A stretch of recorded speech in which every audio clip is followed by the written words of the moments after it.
Hi guys, welcome back on Tech Aid. We are providing you practical solutions to your problems, whether it's a simple hack or a step-by-step guide.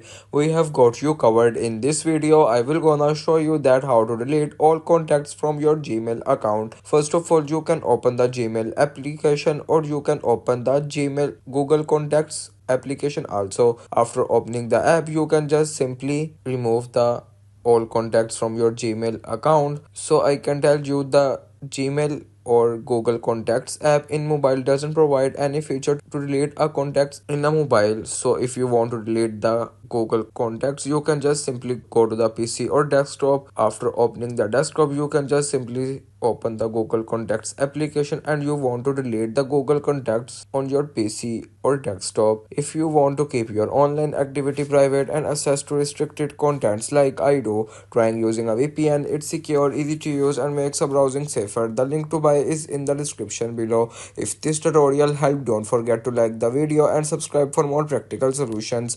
Got questions or need extra help, drop a comment below and we will be happy to assist. See you in the next one. Thanks for watching.